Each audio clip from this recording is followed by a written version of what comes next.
बिस्मिल्लाहिर्रहमानिर्रहीम। एक सलावत भेजे मोहम्मद और आले मोहम्मद।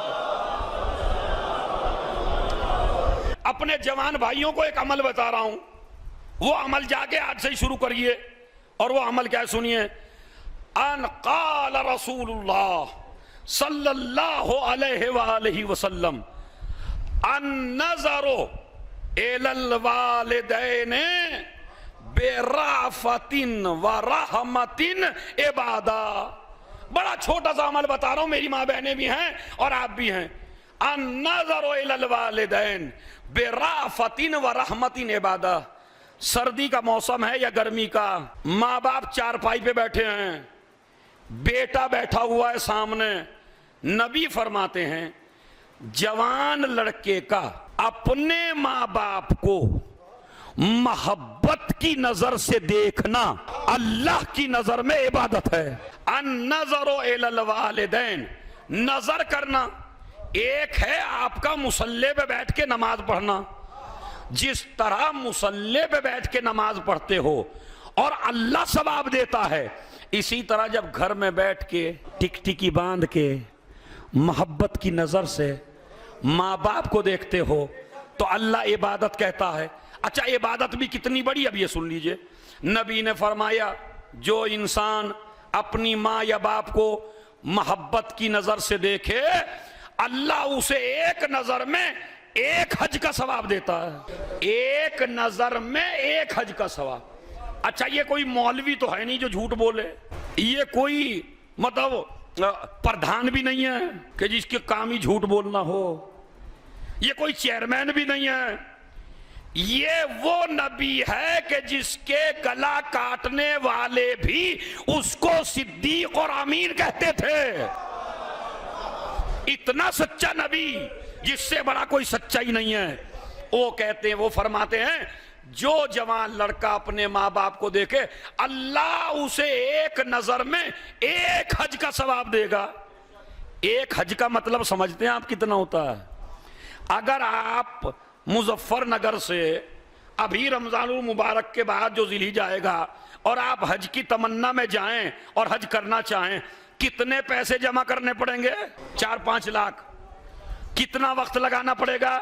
1 महीना। तकलीफें उठानी पड़ेंगी। अच्छा, इसकी क्या गारंटी है कि जो आप हज पे गए, हज करके आए, क्या गारंटी है कबूल है? बताइए। अगर किसी पे कोई गारंटी हो तो मियां मुझे भी दे दे। वो आप में से है भाई कोई जवान, मतलब आप हज पे, लेकिन आधे लोग तो इसलिए हज करते हैं, अरे मियां हज कबूल हो ना हो, मगर मजमा तो हाजी कह ही देगा। नाम नहीं के हाजी जी, हाजी जी। इसीलिए अबू बसीर कहता है कि मैं चौथे इमाम के साथ में था, मैं चौथे इमाम के साथ में था तो मैंने देखा हाजियों का बड़ा मजमा। मैंने कहा मौला बड़े हाजी हैं। इमाम ने कहा पाजी ज्यादा है, हाजी कम है। यार मौला मेरी समझ में नहीं आया, कहा इनमें से अक्सर लोग हाजी नहीं है। अरे मौला इतनी भीड़, इतना मजमा। एक मर्तबा मेरे इमाम ने हाथ फेरा आंखों पर, कहा अब देख। देख के कहता है मौला जल्दी से मेरी हालत पे पलटाओ, कोई बंदर है, कोई फला हैवान है, कोई दूसरा है। ये तो काबे को नजिस कर दिया, चारों तरफ हैवान ही हैवान, नजिस हैवान नजर आ रहे हैं। कहा ये अब एक मरतबा फिर पलटा, आप सारे हाजी नजर आने लगे। इसका मतलब है जो भी काबे तक जाए जरूरी नहीं कि वो हाजी हो, इसलिए कि पता नहीं कैसे माल से हज तक पहुंचा, किसका लूट लूट के पैसा जमा किया, भाई का हक दिया या नहीं दिया, मां का हक दिया या नहीं दिया, और हज करके आया नहीं। आप, इसीलिए मैं आपसे कहता हूं, आप जो हाजी हैं, अगर माशाल्लाह हलाल पैसा भी हो, गए भी हो, लेकिन क्या गारंटी है कि हज कबूल है? नहीं है। आइए नबी फरमाते हैं जो माँ बाप को मोहब्बत की नजर से देखे उसे अल्लाह एक हज का सवाब देता है। अब वो सामने वाला बड़ा तेज था, उसने कहा अगर मैं 2 दफा देखूं तो। देखिए भाई, क्या हमारी पार्टी के लोग बड़े सियाने हैं। अगर मैं 2 दफा देखूं, नबी ने कहा तुझे 2 हज का सवाब। कहा अगर मैं दिन में अपने माँ बाप को मोहब्बत से 10 दफा देखूं, नबी ने कहा 10 हज का सवाब है। अरे और या रसूल अल्लाह अगर मैं टिकटिकी बांध के 100 दफा देखूं, नबी ने कहा 100 हज का सवाब है। अब जुमला सुनिए, अशरे सुने होंगे आपने, बड़े बड़े खुतबा सुने होंगे, आज एक तालिबे इल्म से जुमला सुन लीजिए। नबी ने फरमाया खजाना देने वाला कोई ऐसा बादशाह नहीं है कि जिसका खजाना खत्म हो जाए। खजाना देने वाला वो खुदा है, लेने वाले खत्म हो जाएंगे, खजाना खत्म होने। भाई इसी तरह और आप 2-3 हदीसें सुन लीजिए ताकि जवान को एक सबक मिल जाए। तो माँ बाप को मोहब्बत की नजर से देखना इस्लाम कहता है हज का सवाब। बल्कि आज एक रस्म है पंजाबियों में कि जब वो माँ बाप के पास से जाते हैं तो पैरों पे हाथ रखते हैं। हम समझे पंजाबी रस्म है, ये पंजाबी रस्म नहीं है, इस्लामी हुक्म है। नबी ने फरमाया मन कब्बला रिजलल उम फकअन्नमा कब्बल अतबतल काबा। अरे खुदा की कसम ये हदीस सुनी नहीं होगी कभी। मन कब्बला रिजलल उम, जिसने अपनी मां के कदम को बोसा दिया गोया कि उसने काबे की चौखट को बोसा दिया। अभी जाइए मजलिस खत्म होने के बाद और अपने घर पहुंचिए और बहुत बड़ा मेरी तकरीर का जुमला, अपने काबे को राजी कर लीजिए। इसलिए कि ये माँ बाप नहीं है तुम्हारे घर में, ये अल्लाह ने 2 काबे पैदा किए हैं। एक काबे का नाम माँ है और एक काबे का नाम बाप है। मसलन मैं आपसे पूछना चाहता हूं, काबे का फायदा क्या है आपको बताइए, बताइए। अगर आप 15-20 साल का, इधर रुख किधर है मियाँ, काबे इस तरफ है, आप 15-20 साल इधर को मुंह करके नमाज पढ़ें, काबा है इधर और आप पढ़ें इधर, नमाज कबूल है। और अगर 100 साल पढ़ें नमाज कबूल। क्यों? इसलिए कि जब तक काबे की तरफ रुख नहीं करोगे नमाज कबूल। तो जो काबे की अलामत है वही माँ बाप की अलामत है। अगर 100 साल तक नमाज पढ़ते रहो और माँ राजी ना हो, मैं साबित कर रहा हूं कि माँ बाप काबे की तरह हैं। दलील क्या है? जिस तरह आप अगर काबे से रुख मोड़ के 100 साल नमाज पढ़ो तो आपकी नमाज कबूल नहीं, और अगर माँ से रुख मोड़ के नमाज पढ़ो तब भी नमाज कबूल नहीं है। आपने गौर नहीं की गहराई के ऊपर। किबले से रुख मोड़ा तो इबादत कबूल नहीं, मां से रुख मोड़ा तो इबादत कबूल नहीं, काबे को देखा तो इबादत बना, मां का चेहरा देखा तो इबादत बना, हजर असवद को चूमा तो इबादत बना, मां के कदम को चूमा तो इबादत बना। तो काबे को देखना इबादत, माँ बाप को देखना इबादत, काबे को चूमना इबादत, माँ का कदम चूमना इबादत, काबे से रुख मोड़ना हराम, माँ बाप को अजियत देना हराम। तो इसका मतलब है काबे में और माँ बाप में कोई फर्क नहीं है। मगर यह भी याद रख लीजिए, काबे की अगर तौहीन कर दी तो हो सकता है अल्लाह आपको माफ कर दे, लेकिन अगर माँ बाप की तौहीन कर दी तो जब तक मां राजी नहीं हो जाओगी अल्लाह राजी होने वाला नहीं है। इसीलिए नबी ने फरमाया अल्लाह राजी होता है उनसे जिनसे माँ बाप राजी हों, और अल्लाह नाराज होता है उनसे जिनसे माँ बाप नाराज हों। अब मैं एक जुमला कह रहा हूं, मेरे सुन्नी भाई भी सुने, उनकी किताबें भी भरी पड़ी हैं। अगर एक इंसान की जिंदगी 200 साल की हो, 200 साल नमाज भी पढ़े, रोजा भी रखे, हज भी करे, ज़कात भी दे, खुम्स का पाबंद भी हो, मदरसे भी खोले, यूनिवर्सिटियां भी खोले, कायनात को तालीम भी दे, लेकिन उससे मां नाराज हो, मंगा लीजिए देवबंद से फतवा, कहेंगे नहीं कोई इबादत कबूल नहीं। बरेली से मंगा लीजिए फतवा, का कोई इबादत कबूल नहीं। ईरान से मंगा लीजिए, अरे 200 साल मदरसे खोले, यूनिवर्सिटियां बनाई, हज किए, ये हजारों हज कर लिए, का कोई इबादत काबिल कबूल नहीं है। क्यों? इसलिए कि मां नाराज है।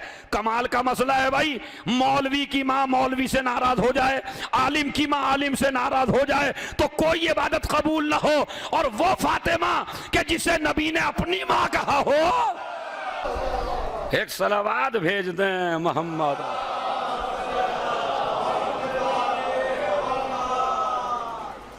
माँ बाप अरे ये तो माँ बाप है। एक मोमिन का एहतराम मैं आपको बताता हूं। नबी ने फरमाया हुर्मतुल मोमिने आज़म मिनल काबा। सुन्नी किताबों से पढ़ रहा हूं। हुर्मतुल मोमिने आज़म मिनल काबा, मोमिन की अजमत काबे से ज्यादा है। यानी काबे की तौहीन करने वाला बख्शा जा सकता है, मगर मोमिन का दिल तोड़ने वाला बख्शा जाने वाला क्यों? इसलिए कि मोमिन की अजमत काबे से ज्यादा है। अच्छा, मैं अब शिया लोगों से खिताब करता हूं, काबा क्यों मोहतरम है? तो सबका जवाब यही होगा, काबा इसलिए मोहतरम है कि उसके अंदर 3 दिन अली रहे। 3 दिन अली रहे काबे में, तो काबा मोहतरम बन गया। नबी ने फरमाया मोमिन की अजमत काबे से इसलिए ज्यादा है कि काबे में अली सिर्फ 3 दिन रहे, मोमिन के दिल में हर वक्त अली है। सलावात भेज दें मोहम्मद। बस अजीजों, तो मां के कदम को चूमना इबादत 1, मां का चेहरा देखना इबादत 2, मां की खिदमतों का बदला कयामत तक अदा नहीं किया जा सकता 3। चौथी चीज सुन लीजिए, एक तरफ है रसूलुल्लाह के चेहरे की जियारत। मल्लूपुरे में रसूलुल्लाह तशरीफ लाए मस्जिद में, और तमाम देवबंद वाले, तमाम बरेलवी, तमाम शिया, तमाम ईरान वाले, तमाम इराक वाले इसी मस्जिद में मल्लूपुरे की मसलन। और आपने सुना रसूलुल्लाह आए हैं, और एक जवान रहता है किदवाई नगर में, और उसकी मां बीमार है और परेशान है, और ये जवान चाहता है रसूलुल्लाह के चेहरे की जियारत करूं मल्लूपुरे में जाके। और मां कहे बेटा मुझे तेरी खिदमत की जरूरत है, और बेटा ना आ पाए मां की वजह से, तो ये बताइए अज्र उनका ज्यादा है जो जियारत करने आए, या अज्र उसका ज्यादा है जो जियारत करने नहीं आया? भाई आज तो आपको फतवा देना ही पड़ेगा। मतलब अब इसको पलट दीजिए, और एक तरफ है मदीने की जियारत, और एक तरफ है हिंदुस्तान में मां परेशान है, और मैं 2 लाख रुपए लगा के उम्रा करके आऊं, हज करके आऊं, नबी की जियारत करके आऊं, मां को ना देखूं, तो ये जो मैं 2-3 लाख रुपए खो के आया हूं, इसमें सवाब है मुझे? अच्छा बताइए, जरी अफजल है या खुद रसूल? रसूल अफजल है।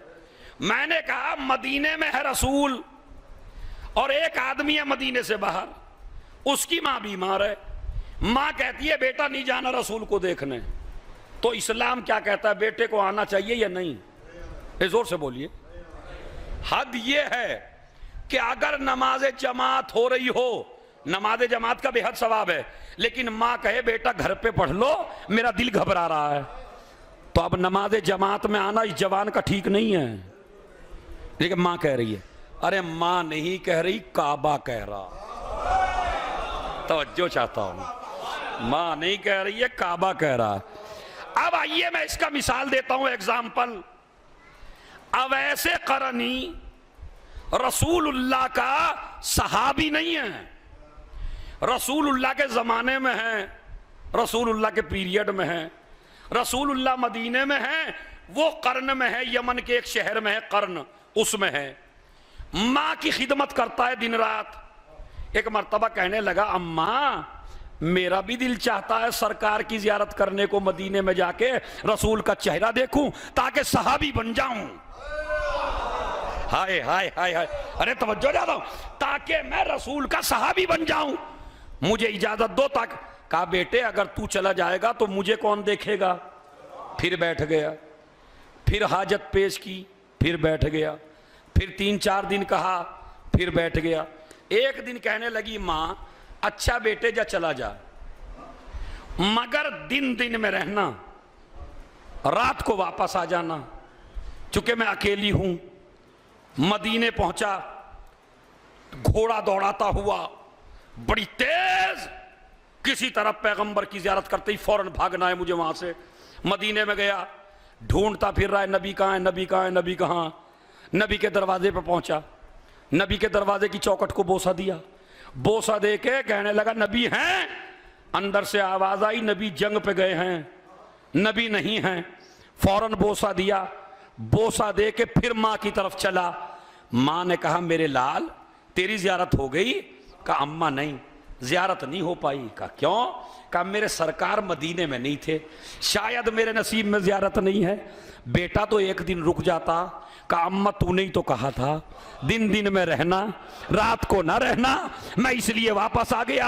अब आइए, जब ये आया था नबी, भाई बहुत बड़ा जुमला है, जब ये आया था तो मदीने में हर घर को तलाश कर रहा था नबी कहाँ है, नबी कहाँ है। इधर अल्लाह का नबी मदीने में दाखिल हुआ, अब वो तलाश कर रहा है अवैस कहाँ है, अवैस कहाँ है, अवैस कहाँ है। अपने दरवाजे की चौखट पे पहुंचे, खुशबू को महसूस किया, सहाबा से कहने लगे मुझे कर्न की तरफ से जन्नत की खुशबू आ रही है। लोगों ने कहा या नबी अल्लाह कर्न में कौन रहता है? कहा मेरा सबसे ज्यादा चाहने वाला, और ऐसा चाहने वाला कि जिसने मुझे देखा भी नहीं है। क्या? कर्न की तरफ से मुझे जन्नत की खुशबू आ रही है।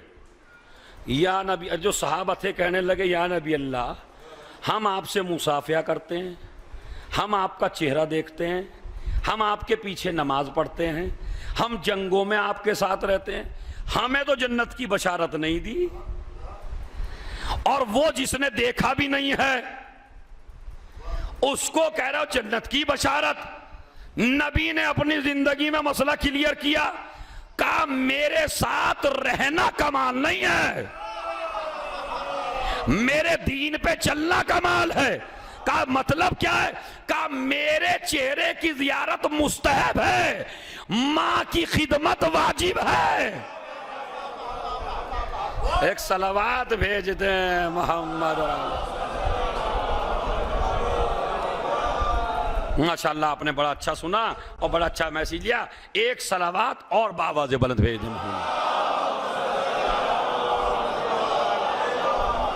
अब आपने देखा वैसे करनी को जंगे सिफीन में मौला अली के साथ शहीद हुआ, फिर एक रात सजदे में गुजारता था पूरी और एक रात रुकू में गुजारता था, लेकिन नबी को देखा नहीं है। इसका मतलब है साथ में रहना कमाल नहीं है। अगर साथ में रहे और दीन पे अमल ना हो तो कोई फायदा नहीं है, और अगर साथ में ना हो और दीन पे अमल हो, इसीलिए नबी ने फरमाया, खलीफा अव्वल हजरत अबू बकर फरमाते हैं, रावी हैं, नबी ने फरमाया मेरे भाइयों को मेरा सलाम हो। तो नबी ने, उन्होंने फरमाया खलीफा अव्वल से कि क्या हम तुम्हारे भाई नहीं हैं? कहा नहीं, तुम मेरे सहाबी हो, भाई नहीं हो। कहा भाई कौन है? अरे जुमला सुनिए। कहा भाई वो हैं कि जो ईमान लाएंगे बगैर देखे, जो मुझे देखेंगे नहीं मगर मेरे ऊपर ईमान लाएंगे। बस अजीजों कोशिश कीजिए। इसीलिए मैं एक हदीस बयान करके अपना वाकया मुकम्मल करके आपको एक सबक देना चाहता हूं। एक है रसूलुल्लाह के साथ मैदान जंग में जाके शहादत पाना।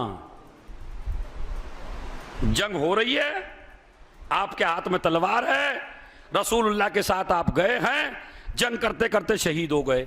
एक तो रुतबा ये है, और एक सुनिए क्या है, रात का सन्नाटा है, नबी फरमाते हैं जो जवान लड़का रात में बिस्तर पे लेट के, भाई बहुत बड़ा पैगाम है, जो जवान लड़का, मजलिस तमाम हो गई बस, दाद का सिलसिला भी खत्म, मगर मौजू सुनिए, जो जवान लड़का रात में बिस्तर पे लेट के अपने माँ बाप को वक्त दे के अपने माँ बाप से बात करे और इस तरह बात करे कि उनके चेहरों पर मुस्कुराहट आ जाए। यानी आपने माँ से कोई किस्सा बयान किया, माँ हंसने लगी, बाप से कोई किस्सा बयान किया, बाप मुस्कुराने लगा। नबी फरमाते हैं जो इंसान रात में बिस्तर पे लेट के अपने माँ बाप से बातचीत करे और माँ बाप उसकी बात से मुस्कुराने लगे, हंसने लगे, तो नबी फरमाते हैं ये उस जवान से बेहतर है जो मेरे साथ मैदान जंग में लड़े और शहीद हो जाए।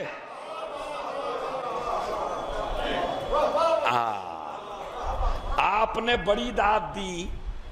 इस तरह के मज़ामीन पे वैसे दाद मिलती नहीं है, इसलिए कि मजमून ऐसे होने चाहिए कि जिसमें सारी बात उन लोगों को कहो जो मजलिस में आए नहीं। हमारी मजलिस है ही ऐसी। बताइए, मेरे बुजुर्ग बैठे हैं, ये मेरे बुजुर्ग जो हैं ये किसी यूनिवर्सिटी में नहीं गए थे, इन्हीं मजलिसों से इन्होंने दीन लिया था, और हमारे मजहब का जाहिल और दूसरे मजहब का आलिम बराबर होता था। आज मजलिसें बहुत ज्यादा हैं, इल्म जीरो है। क्यों? इसलिए कि सारी मजलिस हम उन पे पढ़ रहे जो मजलिस में आया ही नहीं है, और जो आए उससे कुछ कहा नहीं है। तो भाई मैं क्यों ऐसी मजलिस पढ़ूं, उनसे कहूं जो बेचारे अपने कारोबार में लगे हुए। मैं तो तुमसे कहूंगा जो तुम आए हो। तो जवानों, अगर एक भी आदमी समझ गया, रात में अपने माँ बाप से बातचीत किया करो। पैसा देना माँ बाप का हक अदा नहीं करता। आप 1.5 लाख रुपए कमा रहे हैं, 25,000 अम्मा को दे के कह रहे हैं अरे अम्मा चुपचाप बैठो ना, 25,000 मिल रहा है तो चैन पकड़ो ना, 25 तुम्हें दे रहा हूं, 25 पापा को दे रहा हूं, और मुझे खाओगे क्या? इतना तो कर रहा हूं तुम्हारे लिए, मगर टाइम देने को तैयार नहीं है। आज का जवान माँ बाप को पैसा दे सकता है, टाइम नहीं देता, वक्त नहीं देता। सुबह को उठा भाग गया बगैर माँ बाप से मिले, रात को आया जल्दी से सो गया बगैर, पता चला कई दिन गुजर गए, माँ से मुलाकात नहीं हुई। मैं अपनी एक बात पूछता हूं आपसे जवानों, और ये मसला मुझे गौर से बताइए। अगर तुम बहुत ज्यादा थके हुए हो, बहुत ज्यादा थक गए हो काम करके, और अपने घर पे आए और 1 लाख रुपए मैंने बिला वजह आपकी जेब में डाल दिया, तो इस 1 लाख से आपकी थकन दूर होगी? नहीं, जोर से बोलिए। जवानों ऐसा ही है ना? नहीं होगी। अच्छा चलिए, 3 साल का बच्चा था आपका, आप बहुत ज्यादा थक के आए थे, 3 साल का बच्चा आपकी गोद में ले जाके बिठा दिया, थकन दूर हुई या नहीं हुई? यानी करोड़ जेब में डाल दीजिए तो थकन दूर हो जाती है, अपना बच्चा गोद में ले लीजिए तो सारी थकन दूर हो जाती है। तो मैं उस जवान से कहता हूं जो पैसा दे के समझता है मैंने माँ बाप को हक अदा कर दिया, अरे जितनी खुशी तुझे अपना बच्चा देख के हो रही है, इतनी खुशी उस वक्त माँ को होती है जब तू उसको वक्त दे देता। आज जवानों, माँ बाप को वक्त दो। मरने के बाद भी, खुदा की कसम, रिवायत में मौजूद है, सबसे ज्यादा जिस इंसान की बच्चे के हक में दुआ कबूल होती है वो है माँ। हद यह है कि नबी की खिदमत में एक शख्स, आज की मजलिस बड़ी अजीबो गरीब है, नबी की खिदमत में एक जवान आया, आके कहने लगा या नबी अल्लाह मेरे गुनाह ज्यादा हो गए, बहुत ज्यादा गुनाह मैंने किए। तो नबी ने फरमाया जाओ अपनी मां की खिदमत करो, जितना अपनी मां की खिदमत करते रहोगे इतना ही तुम्हारे गुनाह खत्म होते रहेंगे। उसने कहा या नबी अल्लाह मेरी मां जिंदा नहीं है। कहा तो जा अपने बाप की खिदमत करो। या रसूल अल्लाह मेरे माँ बाप नहीं है। नबी ने फरमाया जा कब्रिस्तान चला जा, उनके लिए सूरह फातिहा पढ़ और उनका वास्ता दे के उनकी कब्र पे जाके दुआ कर, तेरी दुआ कबूल होगी। मगर वो हम जैसा जवान था, उसने कहा या नबी अल्लाह वो तो बहुत पहले मर गए थे, मुझे पता ही नहीं उनकी कब्रें कहाँ हैं। ऐसे भी जवान हैं, हमें नहीं पता माँ बाप की कब्रें कहाँ हैं। एक मर्तबा नबी ने फरमाया अच्छा ऐसा कर कब्रिस्तान में जा, अपने हाथ से निशाने कब्र बना, एक को माँ की कब्र समझ, एक को बाप की कब्र समझ, और समझ के फिर दुआ कर, अल्लाह तेरे गुनाहों को माफ करेगा। ये है माँ, ये है माँ। खुदा की कसम आप चाहे जितनी इस्लामी जिंदगी गुजारिए, रिवायत में मौजूद है कि अगर माँ को नाराज कर दिया तो ला इलाहा इल्लल्लाह नसीब होने वाला नहीं है। ये ला इलाहा इल्लल्लाह का कलमा तभी नसीब होगा जब माँ बाप को राजी करोगे। मगर अजीजो ये माँ है आपकी। रिवायत है जब जवान लड़का अपनी माँ की कब्र पे जाता है तो माँ कब्र से उठ के बैठ जाती है। रिवायत है माँ कब्र से उठ के बैठ जाती है और कहती है बेटे क्या तुझे मेरी याद नहीं आई थी? मेरे बच्चे मैं तड़प रही हूं तेरी वजह से, तुम मेरे पास आए क्यों नहीं मेरे लाल? और जब तुम चलने लगते हो कब्र से तो माँ आवाज देती है मुझे छोड़ के न जा, मेरा कलेजा निकला जा रहा है। बेटे मैं तेरी मोहताज हूं इस वक्त, जो हमने कमाया था दोनों ने वो हम तेरे लिए छोड़ के आ गए। तेरे पास अगर कुछ हो तो तेरी माँ फकीर है, हमें कुछ दे दे। ये है माँ।